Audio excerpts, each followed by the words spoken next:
నమస్కారం city news కి స్వాగతం. ముందుగా ముఖ్యాంశాలు.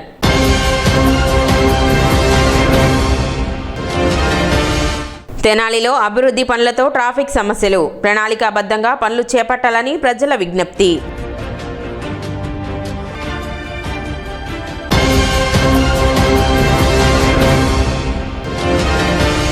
రైతులు కౌలు రైతులకు సరిపడా ఎరువులు అందించాలి, ములక శివసాంబిరెడ్డి.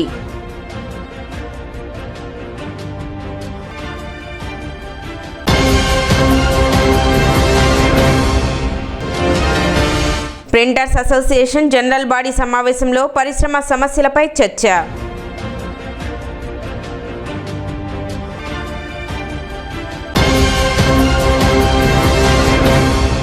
రైతులు కౌలు రైతులకు అవసరమైన ఎరువులు సకాలంలో అందుబాటులో ఉంచాలని ఆంధ్రప్రదేశ్ రైతు సంఘం జిల్లా అధ్యక్షులు ములక శివసాంబిరెడ్డి ప్రభుత్వాన్ని కోరారు. ఆదివారం ఐతానగర్లో విలేకరుల సమావేశంలో ఆయన మాట్లాడుతూ యాప్ ద్వారా ఎరువుల పంపిణీ వల్ల రైతులు ఇబ్బందులు ఎదుర్కొంటున్నారని అన్నారు. భూ యజమానులు ఓటీపీ, ఈ క్యాప్ నమోదు, ఆన్లైన్ భూ వివరాల సమస్యల కారణంగా కౌలు రైతులకు ఎరువులు అందడం లేదని తెలిపారు. సేవా కేంద్రాల్లో యూరియా, డీఏపీ ఎరువులు పూర్తి స్థాయిలో అందుబాటులో లేవని పేర్కొంటూ రైతులందరికీ ఎలాంటి ఇబ్బందులు లేకుండా ఎరువులు అందించేలా ప్రభుత్వం చర్యలు తీసుకోవాలని డిమాండ్ చేశారు. కేంద్ర ప్రభుత్వం నూతన ఎరువుల విధానం తీసుకొచ్చింది. ఇది అన్ని రాష్ట్రాల్లో కూడా అమలు చేయాలని హుకుం జారీ చేస్తుంది. దీని ఫలితంగా మన రాష్ట్రంలో కూడా రాష్ట్ర ప్రభుత్వం ఈ ఎరువుల విధానానికి యాప్ తీసుకొచ్చింది. ఈ యాప్ విధానం వలన రైతాంగం అంతా కూడా ఇబ్బందులు పడే పరిస్థితుంది. ఒక ఎకరానికి 2 యూరియా కట్టలు, ఒక డిఏపి ఇస్తున్న పరిస్థితి చెప్తుంది. కానీ ఈ 2 బస్తాలకి 20 రోజులు వ్యవధి పెడుతుంది. ఈ వ్యవధిలో 2-3 సార్లు పని మానుకొని రైతులు, కౌలు రైతులు అధికారుల చుట్టూ ప్రదక్షిణలు చేయాల్సిన పరిస్థితి. ఇంకోటి ఏంటంటే దీనివల్ల భూ యజమానులు ఎక్కడో అమెరికాలోను, బెంగళూరులోను, ఢిల్లీలోను, హైదరాబాద్లో ఇతర సుదూర ప్రాంతాల్లో ఉంటున్న పరిస్థితులను వాళ్ళ ద్వారా ఓటీపీ తీసుకురావటం అంటే చాలా ఇబ్బందికరమైన పరిస్థితి. ఇక్కడ ఉన్న వాస్తవ సాగుదారులు ఉన్న కౌలు రైతులు ఇబ్బంది పడుతున్న పరిస్థితి. గత సంవత్సరం కూడా కిసాన్ యాప్ అనే ఒకటి తీసుకొచ్చారు పత్తి అమ్ముకోవటానికి. అంటే రైతులు ఎక్కువ మంది ఈ దేశంలో నిరక్షరాస్యులు. అంతేకాకుండా చాలామందికి ఈ స్మార్ట్ ఫోన్లు లేకపోవటం, ఉండగానే దాన్ని వాడుకం చేయటం కూడా అర్థం కాని పరిస్థితుంది. అందుకని ఈ విధానం వలన రైతులకి ఈ ఎరువులు అందక ఇబ్బంది పడే పరిస్థితిని కేంద్ర రాష్ట్ర ప్రభుత్వాలు సృష్టిస్తున్నాయి.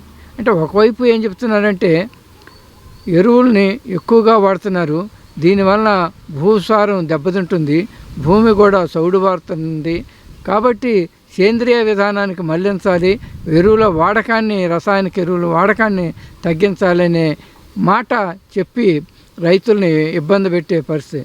వాస్తవమే, ఇవాళ భూసారం తగ్గుతున్న పరిస్థితి కూడా ఉంది. అంటే గతంలో ఉన్న ఎడ్లు, ఆవులు, గేదెలు ఇవన్నీ లేకపోవటం వలన కూడా ఈ రసాయనిక ఎరువుల మీద రైతాంగం, కౌలు రైతులు ఆధారపడాల్సిన పరిస్థితి. ఈ పరిస్థితుల్లో రైతుల్ని పొమ్మనకుండా పొగబెట్టే సందర్భంలో ప్రభుత్వం ఈ విధానం తీసుకురావటం అనేది సరైన పద్ధతి కాదు.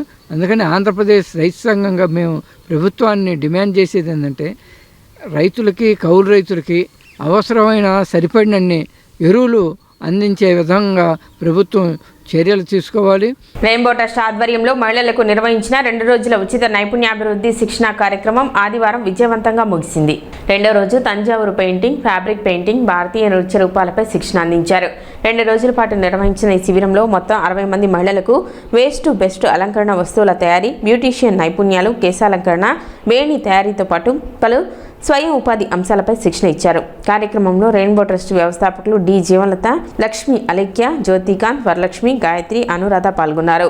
మహిళల సాధికారత కోసం ఇలాంటి కార్యక్రమాలను కొనసాగిస్తామని డాక్టర్ జీవనలత తెలిపారు.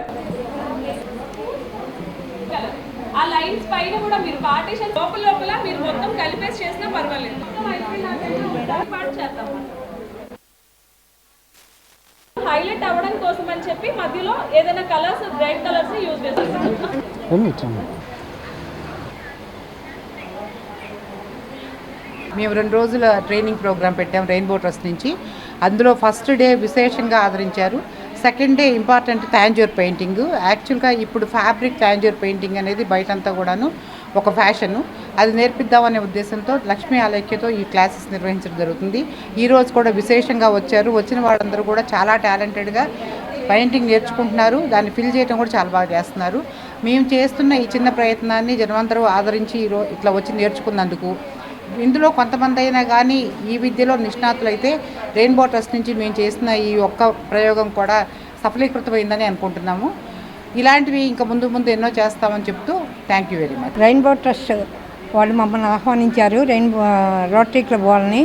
ఈరోజు హ్యాపీ ఫ్రెండ్షిప్ డే, అందరికీ శుభాకాంక్షలు. తర్వాత శనివారం ఆదివారం ఈ శిక్షణా తరగతులు అరేంజ్ చేశారు. నిన్న కూడా చాలా బాగా చేశారట. ఈరోజు ఇక్కడ తంజావూరు పెయింటింగ్ నేర్పుతున్నారు లక్ష్మీ ఆలెక్కే గారు. అసలు అందరూ కూడా బాగా నేర్చుకుంటున్నారు. ఈ నేర్చుకున్న తర్వాత కూడా వీటి వలన వాళ్ళు ఆదాయం కూడా పొందొచ్చు. లేడీస్గా వాళ్ళు నిరూపించుకుంటున్నారు. ఇంట్లో పనులన్నీ చేసి వచ్చి చాలా ఉత్సాహంగా మమ్మల్ని కూడా ఇక్కడికి ఆహ్వానించినందుకు రెయిన్బో ట్రస్ట్ వాళ్ళ కృతజ్ఞతలు. తర్వాత ఇది చూసినాక మేము కూడా, నేను మా ఫ్రెండ్ లక్ష్మి గారు కూడా మెంబర్లుగా చేస్తున్నాం.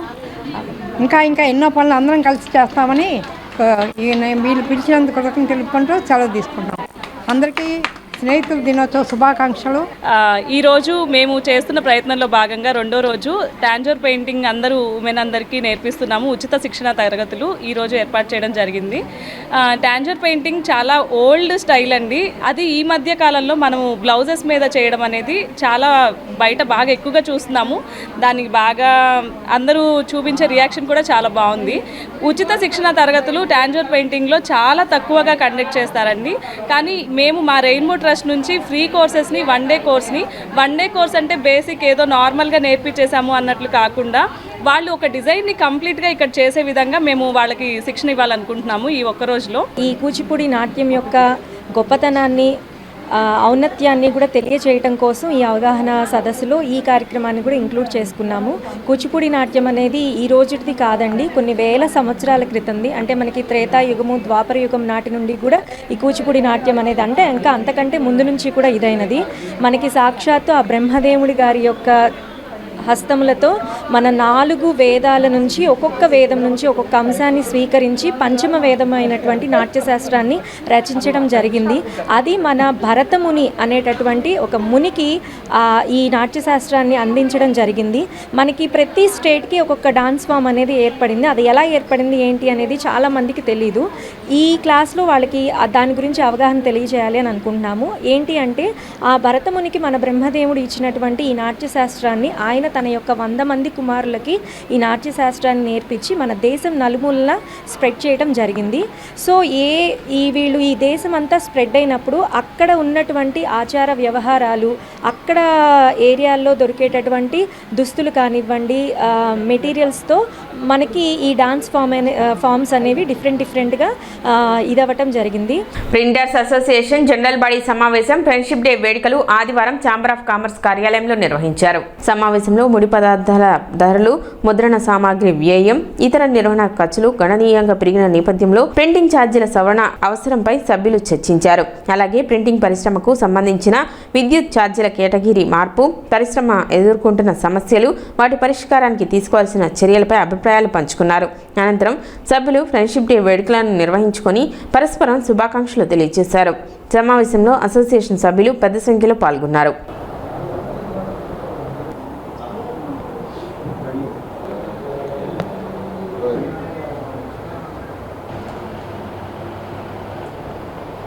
మరి ప్రతి మెటీరియల్ అంతా పెరగడం వలన మరి ఈ ప్రింటింగ్ ఛార్జీలు కూడా పెంచుకోవాల్సిన ఆవశ్యకత గురించి మరి చర్చించడం జరిగింది.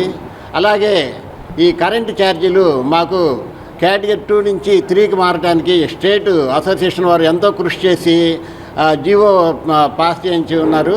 మరి ఆ డిపార్ట్మెంట్ వారు కూడా మేము కలుసుకొని ఈ గారికి మీరు ఇట్లా మాకు ఈ కేటగిరీ 3 కింద మారడానికి అవకాశం ఉందని వారిని కలవటం అయింది. వారు కూడా సర్వీస్ నెంబర్లు మరియు ప్రెస్ పేర్లు మరి ఫోన్ నెంబర్లతో మీరు ఒక లిస్ట్ ఇవ్వండి, మేము దానికి ఎంక్వైరీ తీసి మీకు తగిన లబ్ధి చేకూరేట్టుగా చేస్తామని చెప్పి ఉన్నారు. మరి ఈ విషయాలన్నిటి మీద ఈరోజు జనరల్ బాడీ సమావేశం ఏర్పాటు చేసుకున్నాము. మరి దాంట్లో ముఖ్యంగా ఫ్రెండ్షిప్ వేడుకల్లో అందరూ పాల్గొని ఎంతో సంతోషంగా ఈ వేడుక చేసుకోవడం జరిగింది. తెనాలి పట్టణంలో పురపాలక సంఘం ఆధ్వర్యంలో డ్రైనేజీ నిర్మాణం, రోడ్ల మరమ్మతులు, కల్వర్టుల నిర్మాణం తదితర అభివృద్ధి పనులు కొనసాగుతున్నాయి. అయితే ఈ పనులు ప్రణాళికాబద్ధంగా చేపట్టకపోవడంతో ప్రజలు తీవ్ర ఇబ్బందులు ఎదుర్కొంటున్నారని స్థానికులు, ప్రజా సంఘాల ప్రతినిధులు ఆవేదన వ్యక్తం చేస్తున్నారు. ముఖ్యంగా రైల్వే స్టేషన్ వంతెనపై గత 2 నెలలుగా పనులు కొనసాగుతూ ఉండటంతో ఆ మార్గంలో రాకపోకలు పూర్తిగా నిలిచిపోయాయి. గుంటూరు నుండి తెనాలి బస్టాండ్కు వచ్చే ప్రధాన రహదారి మూసివేయడంతో వాహనాలన్నీ గంగానమ్మపేట వంతెన మీదుగా మళ్లించబడుతున్నాయి. దీంతో ఆ ప్రాంతంలో ప్రతిరోజు భారీ ట్రాఫిక్ సమస్యలు ఏర్పడుతున్నాయని ప్రజలు చెబుతున్నారు. మరోవైపు బస్టాండ్ నుండి లక్ష్మీ థియేటర్ వైపు కల్వర్టు నిర్మాణం కారణంగా వాహనదారులు ప్రత్యామ్నాయ మార్గాలను ఆశ్రయించాల్సి వస్తుందని, ఒకేసారి పట్టణంలోని పలు కీలక ప్రాంతాల్లో పనులు చేపట్టడంతో ట్రాఫిక్ వ్యవస్థ అస్తవ్యస్తంగా మారిందని స్థానికులు అంటున్నారు. ముఖ్యంగా పాఠశాలలు, కళాశాలలకు, ఆఫీసులకు వెళ్లి వచ్చే సమయాల్లో విద్యార్థులు, ఉద్యోగులు, అత్యవసర సేవల వాహనాలు తీవ్ర ఇబ్బందులు ఎదుర్కొంటున్నాయని పేర్కొన్నారు. ఈ అంశంపై హైకోర్టు న్యాయవాది పెరికెల డానియల్ స్పందిస్తూ పట్టణ అభివృద్ధి పనులు ప్రజల సంక్షేమం కోసమేనని, వాటిని ఎవరూ వ్యతిరేకించడం లేదని అన్నారు. అయితే ప్రజలకు కనీస అసౌకర్యం కలగకుండా ముందస్తు ప్రణాళికతో నిర్దిష్ట గడువులో పనులు పూర్తి చేసే విధంగా అధికారులు చర్యలు తీసుకోవాలని సూచించారు. ఒకే ప్రాంతంలో వరుసగా డ్రైనేజీ, తాగునీటి పైప్లైన్, రోడ్డు, కల్వర్టు వంటి పనులను వేర్వేరు దశల్లో చేపట్టడం వల్ల అదే రహదారిని పలుమార్లు తవ్వాల్సిన పరిస్థితి ఏర్పడుతుందని, ఇది శాఖల మధ్య సమన్వయం లోపాన్ని సూచిస్తుందని ఆయన అభిప్రాయపడ్డారు. అన్ని శాఖలు ముందస్తు ప్రణాళికతో సమన్వయంగా వ్యవహరిస్తే ప్రజాధనం, సమయం ఆదా కావడంతో పాటు ప్రజలకు ఇబ్బందులు కూడా తగ్గుతాయని అన్నారు. అభివృద్ధి పనులు వేగంగా పూర్తి చేయడం, ట్రాఫిక్ మళ్లింపులకు స్పష్టమైన సూచిక బోర్డులు ఏర్పాటు చేయడం, రద్దీ సమయాల్లో ట్రాఫిక్ నియంత్రణకు ప్రత్యేక చర్యలు చేపట్టడం ద్వారా ప్రజలకు కలుగుతున్న అసౌకర్యాన్ని తగ్గించాలని స్థానికులు కోరుతున్నారు.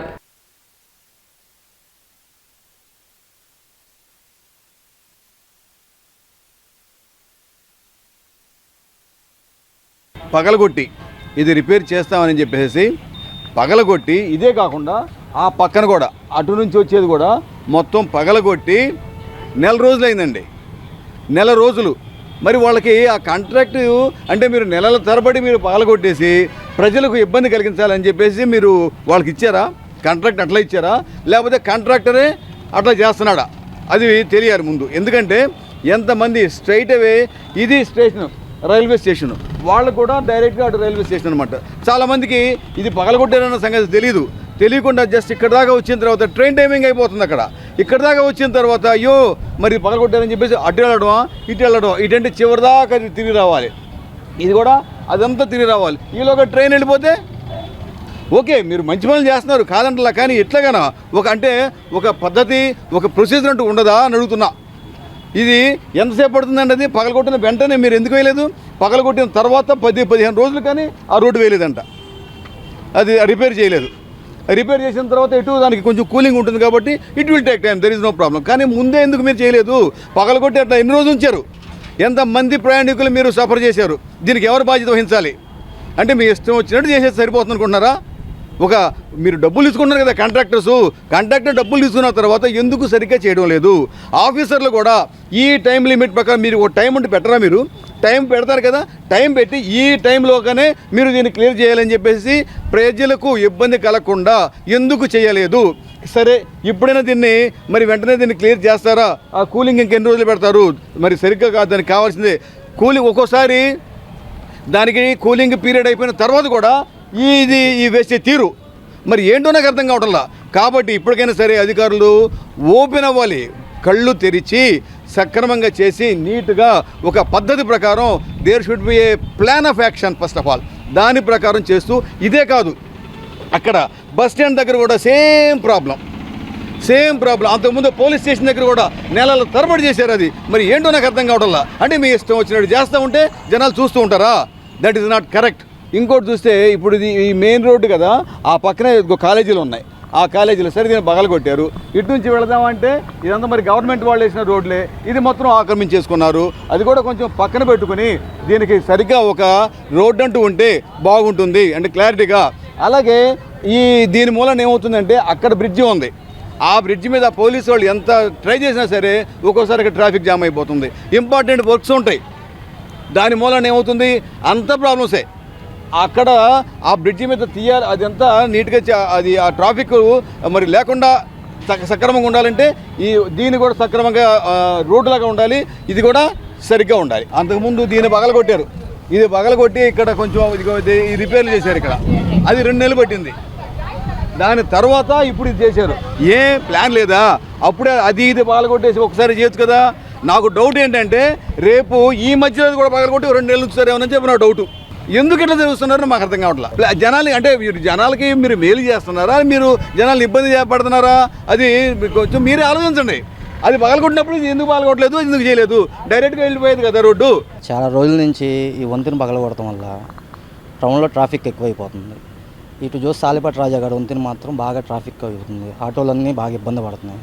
ట్రాఫిక్ అంతా టౌన్లో బాగా అసలుకి కొద్దిగా జనాలను దృష్టిలో పెట్టుకొని ఈ వంతెన కొద్ది తొందరగా కానిస్తే జనాలకు కానీ ట్రాఫిక్ కానీ చాలా బాగుండిద్దని జనాలు అనుకుంటున్నారు. బాగా చేస్తున్నారు, టౌన్లో కూడా బాగా అభివృద్ధి చేస్తున్నారు. కొద్దిగా తొందరగా ట్రాఫిక్కి కొద్దిగా బాగా ఇబ్బంది లేకుండా తొందరగా ఈ ప్రియాల నుంచి వస్తుంటే సినిమా హాల్ టైంలో బాగా ట్రాఫిక్ ఆగిపోయి బాగా ఇబ్బంది పడుతున్నారు జనాలు. ఆటో వాళ్ళు కూడా చాలా జనాలు కానీ ఆటో వాళ్ళు కానీ వీళ్ళంతా బాగా ఇబ్బంది పడుతున్నారు. దీన్ని దృష్టిలో పెట్టుకొని కొద్దిగా ప్రభుత్వం తొందరగా ఈ వంతెన పూర్తి చేస్తే మేము సంతోషిస్తాం, జనాలు కూడా బాగా ఆనందంగా ఉంటారు. అభివృద్ధి బాగా చేస్తుంది ఈ ప్రభుత్వం. టీఎన్ఎస్ఎఫ్ తెనాలి పట్టణ అధ్యక్షులు పుట్టి అన్వేష్ జన్మదినాన్ని పురస్కరించుకొని స్థానిక స్వదార్ హోంలో అన్నదాన కార్యక్రమాన్ని నిర్వహించారు. పట్టణ తెలుగు యువత అధ్యక్షులు కొల్లూరు శ్రీధర్ మిత్ర బృందం ఆధ్వర్యంలో నిర్వహించిన ఈ కార్యక్రమంలో స్వదార్ హోంలోని వారికి భోజనాలు వడ్డించారు. కార్యక్రమంలో తెనాలి పట్టణ తెలుగుదేశం పార్టీ అధ్యక్షుడు కుద్దూస్, మాజీ కౌన్సిలర్ పసుపులేటి త్రిమూర్తి, తాడిబైన హరిప్రసాద్ తదితరులు పాల్గొని పుట్టి అన్వేష్కు జన్మదిన శుభాకాంక్షలు తెలిపారు. సేవా కార్యక్రమాలతో జన్మదినాన్ని నిర్వహించడం అభినందనీయమని వారు పేర్కొన్నారు.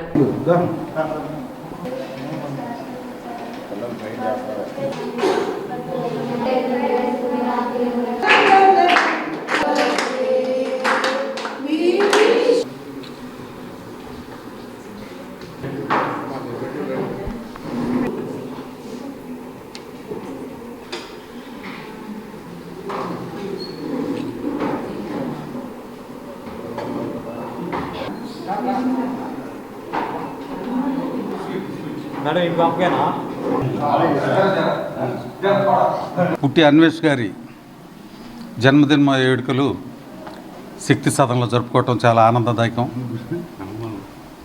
ఈ మధ్యకాలం మొన్న టీఎన్ఎస్ జిల్లా అధ్యక్షులు మన సన్నీ గారిది, తర్వాత మన జితేష్ గారిది, రీసెంట్గా ఇవన్నీ కూడా వారంలోనే ఇవన్నీ కూడా ఇవాళ టౌన్ టీఎన్ఎస్ఎఫ్ అధ్యక్షులు అన్వేషింది. ఇవన్నీ కూడా ప్లాన్ చేసుకుంటూ యువత ఆధ్వర్యంలో కొల్లూరు శ్రీధర్ గారు కానివ్వండి, వారి స్నేహితులు వీరంతా కూడా ఒక కమిటీగా ఫామ్ అయ్యి వీళ్ళంతా ప్రతి ఒక్కళ్ళది ఇళ్లలో చేసుకునే దానికన్నా కూడా 10 మందికి సహాయం చేసే దాంట్లో ఉన్న ఆనంద వీర అనే ఆలోచనతో ప్రతిదీ ఇక్కడ పెట్టడం. తెలుగుదేశం పార్టీ యువ నాయకులు విద్యార్థి విభాగ అధ్యక్షులు మా అల్లుడు పుట్టి అన్వేష్కి పార్టీ తరఫున మనందరి అభిమాన నాయకులు ఆల్పాటి రాజా తరఫున పుట్టినరోజు శుభాకాంక్షలు తెలియజేస్తున్నాం. నిండు 100 ఏళ్ళు ఆయుర ఆరోగ్యంతో పాటు ఏదైతే తనకి పార్టీ తరఫున బాధ్యత అప్పచెప్పారో పార్టీకి అండగా విద్యార్థి విభాగాన్ని ఉత్తేజపరుస్తూ పార్టీకి ముందు నడిపించడానికి వారు చేస్తున్నటువంటి కృషికి భగవంతుడు ఎల్లవేళ అండగా ఉండాలి. వ్యాపార పరంగా, కుటుంబ పరంగా, సమాజ పరంగా అన్ని విధాలుగా కూడా భగవంతుడు అన్వేష్కి ఆయురారోగ్యం శక్తిని ఇవ్వాలని చెప్పి మనస్ఫూర్తిగా కోరుకుంటాం. శ్రీ వైకానస సేవా సంఘం తెనాలి ఆధ్వర్యంలో వైకానస వధూవరుల పరిచయ వేదిక కార్యక్రమాన్ని ఆదివారం కొత్తపేటలోని గోవర్ధన స్వామి ఆలయంలో నిర్వహించారు. వివాహ సంబంధాల కోసం వైకానస కుటుంబాలకు ఒక వేదిక కల్పించాలనే ఉద్దేశంతో ఈ కార్యక్రమాన్ని ఏర్పాటు చేశారు. ఇందులో వధూవరులు వారి తల్లిదండ్రులు పాల్గొని పరస్పరం వివరాలు తెలుసుకున్నారు. ఇటువంటి కార్యక్రమాలు సమాజానికి ఉపయోగకరంగా ఉంటాయని నిర్వాహకులు తెలిపారు. కార్యక్రమంలో సంఘం ప్రతినిధులు, వైకానస కుటుంబాల సభ్యులు పాల్గొన్నారు. ఏంటంటే అంత మార్పు చెంది అర్థంలో కూడా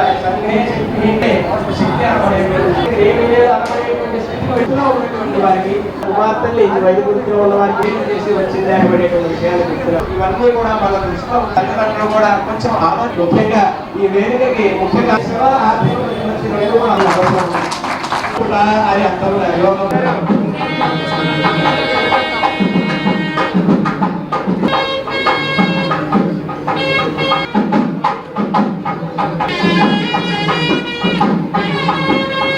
10 సంవత్సరాల క్రితం మాది వైగానస శాఖ, బ్రాహ్మణుల్లో అతి అల్పసంఖ్యాకమైన శాఖల్లో మాది కూడా ఒకటి. ప్రపంచవ్యాప్తంగా కేవలం 3 లక్షల మంది జనాభానే మా శాఖలో కలిగి ఉంటారు. అందువలన మాలో ఒక యోగ్యమైన సంబంధం కావాలంటే చాలా వ్యయప్రయాసలు ఓర్చాల్సి వస్తుంటుంది. అందువల్లనే 10 సంవత్సరాల క్రితం ఫేస్బుక్ సామాజిక మాధ్యమం ద్వారా వైగానస వధూవరుల పరిచయ వేదికని ఒక గ్రూప్ ప్రారంభించాను. అది 10 సంవత్సరాలు పూర్తి చేసుకుంది. ఈ 10 సంవత్సరాల కాలంలో భగవంతుని అనుగ్రహం, గ్రూప్ సభ్యు యొక్క సహకారంతో దాదాపు 500 పైన వివాహాలు జరిగి వారంతా సుఖ సంతోషాలతో ఉన్నారు. ఆ సందర్భంగా మా తెనాలి వైగానస సేవా సంఘంలో నేను కోశాధికారిగా ఉంటున్నాను. టీవీ యోగానంద చక్రవర్తి గారి ద్వారా 10 సంవత్సరాల క్రితం ప్రారంభించినటువంటి ఈ వేదికను ఇంతవరకు కూడా ఫేస్బుక్ మాధ్యమాల ద్వారానే పరిచయం చేయడం జరుగుతోంది. అలా కాకుండా ఒక ప్రత్యక్షమైనటువంటి వేదికను ఏర్పాటు చేయాలనేటువంటి సంకల్పంతో వైగానస సేవా సంఘం ద్వారా ఈ వేదికను ఏర్పాటు చేస్తున్నాం. దీని ద్వారా ఈ రాష్ట్రంలోనే కాకుండా ఉభయ తెలుగు రాష్ట్రాలు, అలాగే ఇతరమైన దేశాలు, ప్రదేశాల నుండి కూడా, ఇతర రాష్ట్రాల నుండి కూడా అనేక మంది ఈ వేదికకు రావడం జరిగింది. దీని ద్వారా ఇప్పటి వరకు ఈ 10 సంవత్సరాల్లో 500 మందికి పైగా వివాహాలను ఎటువంటి ఫలాపేక్ష లేకుండా సేవా దృక్పథంతో నిర్వహించారు. వైగానస వధూవరుల యొక్క పరిచయ వేదిక ప్రారంభించి 10 సంవత్సరములైనటువంటి కారణంగా 10వ వార్షికోత్సవం ఈరోజు జరగబోతుంది. ఇప్పటికీ 10 సంవత్సరాల నుంచి దాదాపు 500 మంది దంపతులుగా మారి చక్కగా దీనికి ఆనందాన్ని చేకూర్చారు. కాబట్టి ఈ వార్షికోత్సవం ద్వారా మరికొంతమంది చక్కగా వివాహం చేసుకోవడానికి అనుకూలమైనటువంటి వేదికను తెనాలి గోవర్ధన స్వామి గుళ్ళో ఏర్పాటు చేయడం కూడా ముదావహమైనటువంటి విషయం. సామాజిక తత్వం కలిగినటువంటి అందరూ కూడా ఇటువంటి కార్యక్రమాలు నిర్వహిస్తూ ప్రతి వాళ్ళకి చేదోడు వాదోడుగా ఉంటే మరిన్ని కార్యక్రమాలు చేయడానికి అవకాశం ఉంటుంది. దీనికి మూలకారకులైనటువంటి యోగానంద చక్రవర్తి గారిని చాలా అభినందించాలి. సిటీ న్యూస్ ముంచే ముందు ముఖ్యాంశాలు మరోసారి.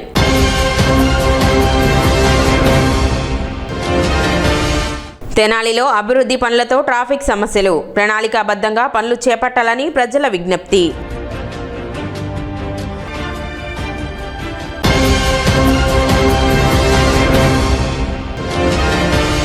రైతులు, కౌలు రైతులకు సరిపడా ఎరువులు అందించాలి, ములక శివసాంబిరెడ్డి.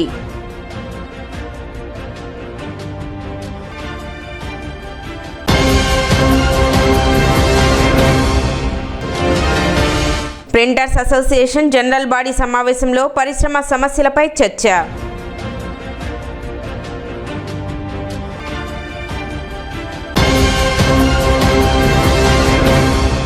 సిటీ న్యూస్ ఇంతటితో సమాప్తం. నమస్కారం.